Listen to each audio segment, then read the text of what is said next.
Assalamualaikum Sobat Football United. Ya, lagi-lagi nih ada update terkait dengan Joshua Zirkzee, Kobbie Mainoo, dan juga Benjamin Sesko yang akan gue bahas di video kali ini ya. Dari berbagai sumber, dari Sky, lalu dari Spanyol juga ada, dan dari Rich V juga ada nih update terkait dengan tiga nama ini. Oke. Pertama langsung saja Joshua Zirkzee. Ini disebutkan menjadi daftar teratas di Everton untuk striker yang diburu. Kalau mereka melihat Joshua Zirkzee ini tersedia di bursa transfer Januari. Ada beberapa klub, kalau tidak salah sempat juga disebutkan oleh Fabrizio Romano ya, di Italia misalnya AS Roma dan West Ham United juga dikabarkan seperti itu. Mereka sangat menginginkan Joshua Zirkzee, dan menurut gua, seperti gua tulis di judul, mungkin ini adalah godaan ya. Godaan karena ya kalau Joshua Zirkzee menginginkan menit bermain yang lebih tinggi, dia bisa dapatkan di klub tersebut. Digaransi dia bisa mendapatkannya karena mereka sangat berminat ini untuk mendatangkan Joshua Zirkzee. Walaupun sekali lagi ya, walaupun belum tentu Joshua Zirkzee dengan banyaknya menit bermain, dia bisa bermain juga di kapasitas tertingginya. Itu nomor satu. Lalu nomor dua, belum tentu juga ketika dia bermain dengan menit bermain yang banyak ya di klub di luar Manchester United tentu saja, dan dia berperforma baik, dia bisa kembali sebagai pemain Manchester United musim panas. Ini bukan sebuah kepastian menurut gua. Kenapa? Kita lihat dari apa yang dilakukan oleh Ruben Amorim di musim panas atau juga musim dingin tahun ini di bulan Januari ya, bursa transfer. Pemain-pemain yang dilepas dengan status pinjaman, sebagian besar dari mereka, kalau tidak seluruhnya, tidak lagi berada sebagai pemain Manchester United. Joshua Zirkzee pun juga menurut gua harus berpikir seperti itu. Kenapa? Begini. Saat ini Ruben Amorim sedang berusaha di tahap yang bahkan mungkin belum masuk tahap tengah ya, apalagi tahap akhir, terkait dengan pembangunan sistem yang ingin dibangun oleh Manchester United. Bukan hanya terkait dengan formasi, strategi, taktik, tapi juga bagaimana karakter permainan, sistem, kebiasaan. Dia sedang berusaha betul menurut gua untuk melakukannya, dengan merubah mindset, merubah juga kebiasaan-kebiasaan, baik itu di dalam lapangan maupun juga di luar lapangan. Nah, termasuk menurut gua juga Joshua Zirkzee. Kalau dia saat ini berada di Manchester United dan belum diturunkan, itu bisa jadi dia dianggap belum cukup meyakinkan, walaupun dia masih terus diberi kesempatan di lapangan latihan, dilatih,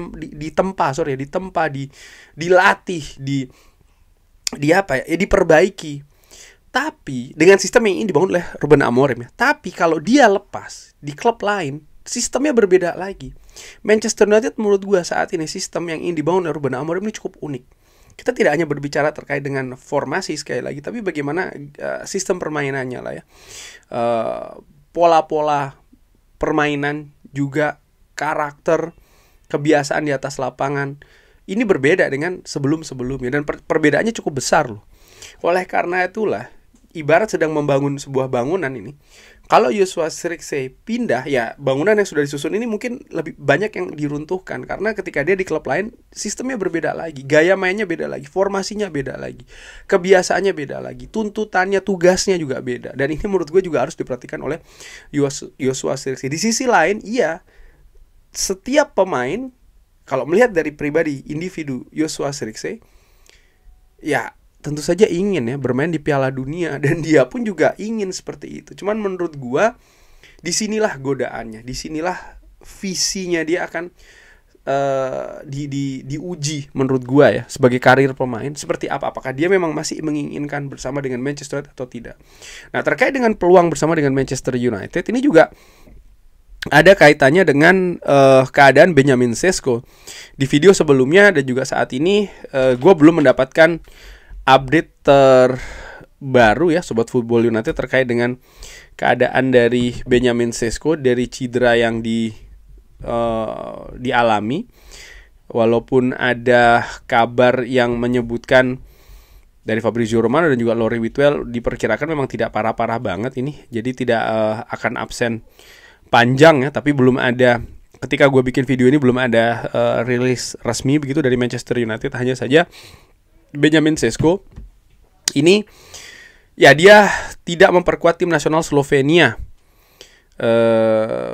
terkait dengan ya permasalahan fisik ya, artinya cedera ini, walaupun Manchester United itu tadi memperkirakan memang cederanya itu bukan cedera yang besar, yang major. Nah, menurut gue ini juga akan mempengaruhi gitu ya, akan mempengaruhi situasi dari Joshua Zirkzee. Misal kalau Benjamin Sesko ternyata tidak cedera parah, ya tentu saja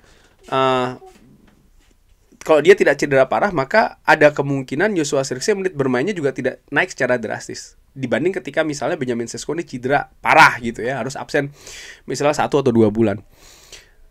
Namun demikian, walaupun Benjamin Sesko menurut gue jaringan amatiran nanti akan kembali sekitar mungkin 2, 3 atau 4 pekan, tidak berarti juga Joshua Zirkzee ini akan seperti ini terus gitu. Artinya akan tidak bermain dengan menit bermain yang banyak. Menurut gue seperti itu.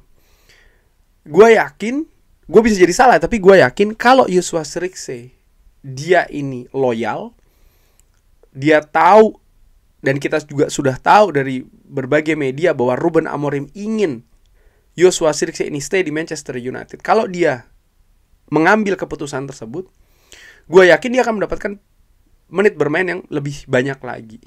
Bukan hanya terkait dengan AFCON ya, tapi gue yakin ya dia masuk dalam rencana Ruben Amorim dan dia mengikuti apa kemauan dari sang manajer. Gue perkirakan dia akan mendapatkan menit bermain yang tinggi gitu.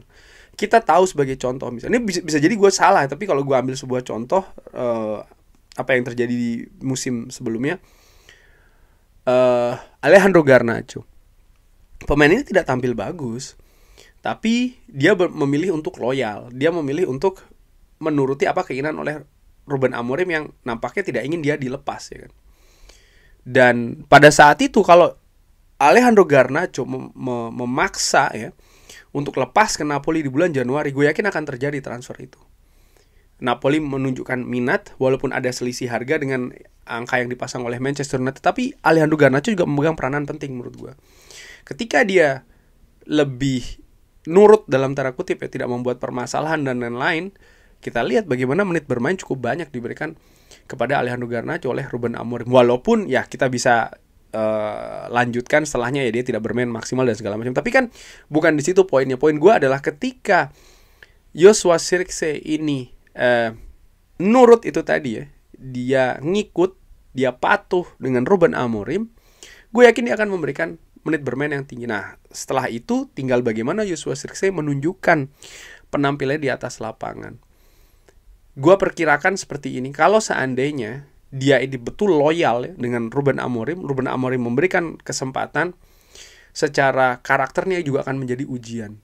Dan juga kesempatan di waktu yang bersamaan untuk dia menunjukkan motivasi tinggi untuk tampil yang baik. Dan itu kalau dia bisa lakukan, pintu timnas secara otomatis pasti terbuka. Dan keadaan ini juga hampir sama seperti yang dikabarkan oleh Visa Jasnet ya, dari Spanyol. Ini Kobbie Mainoo disebutkan ingin bergabung dengan Real Madrid. Gue ragu-ragu nih, nampaknya ini lebih ke rumor ya. Real Madrid sendiri melihat profil dari Kobbie Mainoo ini sebagai potensi yang melanjutkan Modric dan juga Toni Kroos. Manchester United memberikan valuasi 90 juta euro. Gua masih menganggap kabar ini adalah rumor. Tapi seandainya Real Madrid datang di bursa transfer Januari dengan angka 90 juta euro, gue yakin pasti Manchester United akan lepas Kobbie Mainoo.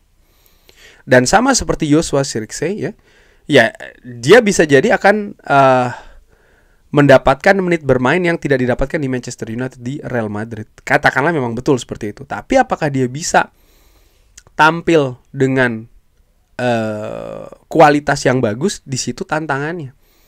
Kobbie Mainoo harus berhitung menurut gue. Real Madrid bukannya tanpa tekanan, bukannya tanpa beban. Mereka juga ada situasi di La Liga ya, di mana mereka ingin menangkan. Di Champions League pun juga seperti itu. tuntutannya pun juga besar, dan Kobbie Mainoo dengan usia yang masih sangat muda akan datang ke sebuah negara baru, sebuah klub baru dengan kultur yang baru, bahasa yang berbeda, lingkungan yang tidak sama. Dan ini juga harus diperhitungkan oleh Kobbie Mainoo menurut gue. Tapi sekali lagi, kalau seandainya rumor ini betul ya, Real Madrid datang dengan 90 juta euro, gue yakin akan dilepas sih oleh Manchester United. Dan ini akan menjadi sebuah situasi juga yang menarik untuk Ruben Amorim, dimana ya dia harus melanjutkan kompetisi sampai dengan akhir nanti dengan satu pemain yang lebih sedikit gitu, terutama di lini tengah. Kalau seandainya ada pendapat, ya bang, promosikan pemain muda, enggak. Memasuki periode yang semakin ketat, blunder menurut gue, sebuah kesalahan kalau justru mempercayakan kepada pemain muda yang belum siap. Dan pemain muda yang belum siap itu nampaknya banyak menurut gue. Sampai dengan sejauh ini pun belum ada ya kan pemain yang diberi kesempatan di lini tengah secara khusus pemain muda menurut gue. Jadi jawabannya bukan seperti itu. Lalu jawabannya seperti apa dong kalau memang Real Madrid datang dengan 90 juta euro ini? Segera gelontorkan uang juga dari penerimaan ini ya di bursa transfer musim dingin untuk mendatangkan langsung pemain tengah yang diincar oleh Manchester United. Menurut gue di situ justru kesempatannya. Manchester United juga harus langsung mengambil peluang tersebut, dan ini bisa jadi solusi juga ya bagi Manchester United yang ingin mendatangkan pemain tengah tanpa harus berkompetisi dengan klub-klub lain ya. Pemain-pemain tengah yang diincar kita tahu ada Baleba, ada Morton, lalu juga Elliot Anderson, nama-nama juga yang kabarnya masuk radar klub-klub lain juga di Inggris khususnya, dan juga dengan harga yang tinggi tentu saja.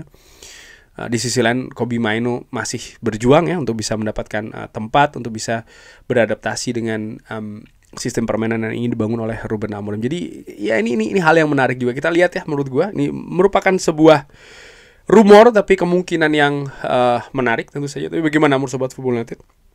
Seperti biasa silakan drop di kolom komen. Terima kasih sudah menyaksikan.